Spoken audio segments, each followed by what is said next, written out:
अस्सलाम वालेकुम, नमस्कार, आदाब, सत श्री अकाल। मैं हूं आपके साथ नबील अख्तर और इस वक्त आप देख रहे हैं न्यूज़ लाइव 10। एसपी का आदेश न मानना और बिना हेलमेट लगाए बाइक चलाना दो पुलिस वालों को महंगा पड़ गया। एसपी ने दोनों को जमकर लताड़ पिलाई और दोनों को 5-5 हज़ार का चालान काटकर उन्हें 3 दिन तक पुलिस लाइन ग्राउंड के चक्कर लगाने का दंड भी दिया गया।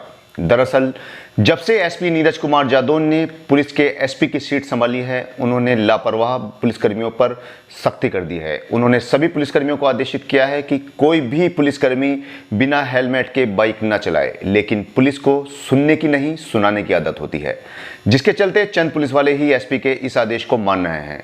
नहीं तो शहर में भारी तादाद में ऐसे पुलिसकर्मी आसानी से देखे जा सकते हैं जो बिना हेलमेट लगाए बाइकें दौड़ाते नजर आते हैं।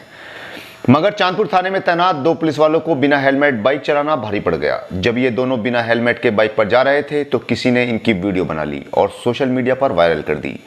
चलते चलते वीडियो एसपी तक भी पहुंची। उन्होंने दोनों पुलिस वालों को तलब कर लिया और उन्हें जमकर लताड़ पिलाते हुए दोनों का 5-5 हज़ार का चालान काट दिया गया। इसके अलावा उन्हें परेड के दौरान 3 दिनों तक 1 घंटा सुबह और 1 घंटा शाम को परेड ग्राउंड के चक्कर भी काटने होंगे। एसपी ने फिर से चेतावनी देते हुए कहा है कि कोई भी पुलिसकर्मी बिना हेलमेट के बाइक पर दिखाई नहीं देना चाहिए। इसके अलावा डीआईजी के निर्देश पर एसपी ने खुद चेकिंग अभियान की कमाल संभाली और 280 वाहनों का चालान किया गया। शराबियों के खिलाफ भी अभियान चलाया गया, जिसके तहत प्रतिबंधित स्थानों पर शराब पी रहे 260 लोगों को पकड़ा गया और उनके खिलाफ कार्रवाई शुरू कर दी गई। बिजनौर के नेटौर में स्थित गांव पपसरा में खेल में एक बच्चा ट्रैक्टर के नीचे आ गया, जिससे उसकी मौत हो गई। बताया जा रहा है कि गांव पपसरा के रहने वाले गौरव के दोनों बेटे 3 साल का परम अपने बड़े भाई के साथ घेर में खेल रहा था।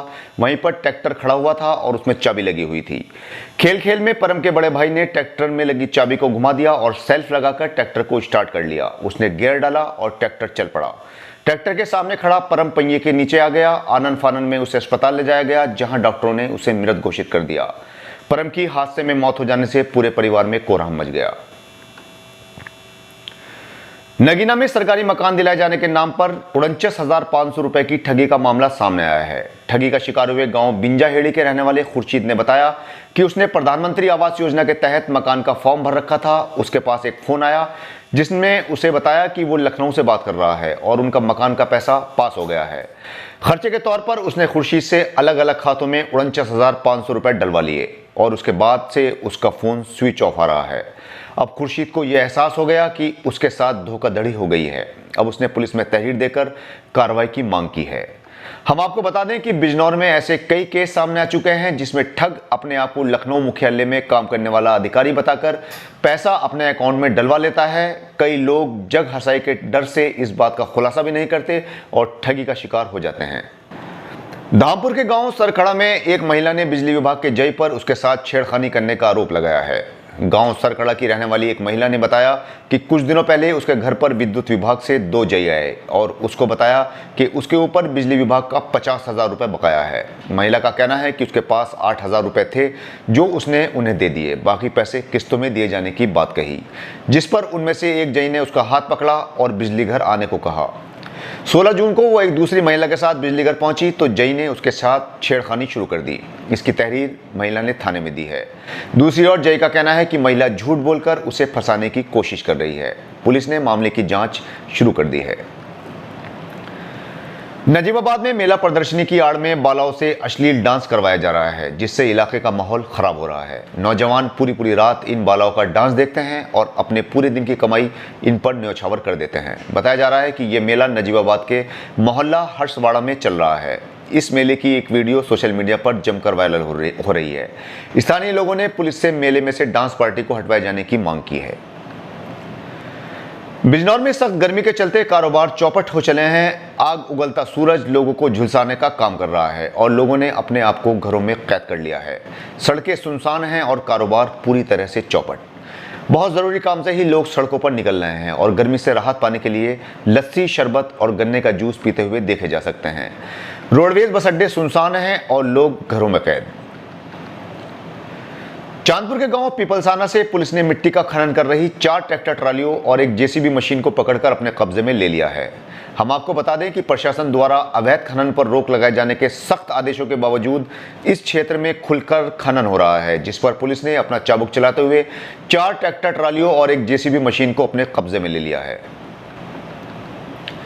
सिवारा में गांव अनीसा नगली में स्थित मुख्य पुल पर गहरा गड्ढा हो जाने के चलते लोग इस पर से जान जोखिम में डालकर गुजरने के लिए मजबूर हैं। इस पुल पर कभी भी कोई बड़ा हादसा हो सकता है। बताया जा रहा है कि इस पुल से निकलकर पानी रतनपुर और अनीसा नगली के गांव में जा रहा है, जिससे उनकी फसलें खराब हो रही हैं और इस पुल से गुजरने वाले लोगों को जान का खतरा बना हुआ है। यहाँ के ग्रामीणों ने इस पुल की मरम्मत करवाए जाने की मांग की है। एक पत्नी के होते हुए पति दूसरी शादी कर रहा था, जिसको रुकवाने के लिए पहली पत्नी पुलिस की मदद लेने थाने पहुंची और मदद की गुहार लगाई। लड़की की शादी 3 साल पहले मेरठ के रहने वाले एक लड़के से हुई थी। महिला का आरोप है कि शादी के बाद से ही उसका पति उसे परेशान करने लगा और कुछ वक्त पहले उसे मायके भेज दिया गया। अब महिला को खबर मिली कि उसका पति किसी दूसरी लड़की से शादी रचाने की तैयारी कर रहा है, जिसके चलते वो अपने परिवार के साथ नागल थाने पहुंची और पुलिस से अपने पति की दूसरी शादी रुकवाए जाने की बात कही। सुनिए पूरी कहानी महिला की ही जुबानी। मेरा नाम आयशा है, मैं सरदने की रहने वाली हूँ। अब से करीब दो ढाई साल पहले मेरी शादी हुई थी। किनके साथ? दानिश पुत्र अशरफ अली।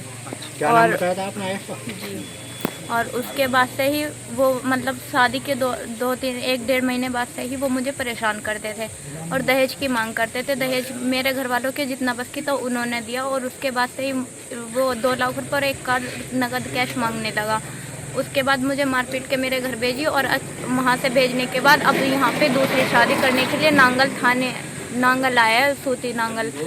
और यहाँ के मुझे पता नहीं था, मैं अभी आई हूँ सरदने से और मेरठ मेरी शादी हुई थी और मतलब हमारा अभी कोई फैसला या समझौता हुआ नहीं है और ना ही तलाक हुई है और वो झूठा केस करके हमें फंसाना चाह रहा है और समझौता नामा बनवा कर हमें ब्लैकमेल कर रहा है और दूसरी शादी कर रहा है और लड़की वालों को दूसरा समझौता और वो दिया है फर्जी वो बनवा कर, और तो वो दूसरी शादी कर रहा है। बस उसी के मामले में हम यहाँ हैं और उसने ये कहा है कि हमारा तो फैसला हो गया है। सिवारा के मोहल्ला अलादीनपुर के रहने वाले मोहम्मद शान का आज 6ठा जन्मदिन है। शान के पापा मोहम्मद वकील ने अपनी तरफ से शान को जन्मदिन की मुबारकबाद भेजी है। हमारे चैनल की ओर से भी शान को जन्मदिन की ढेर सारी मुबारकबाद। तो ये थी आज की बिजनौर की खास खबरें। कल आपसे फिर मुलाकात होगी बिजनौर शहर की कुछ खास और ताज़ा तरीन खबरों के साथ। तब तक अपना और अपने परिवार का पूरी तरह से ध्यान रखिए और देखते रहिए न्यूज़ लाइव 10। जय हिंद।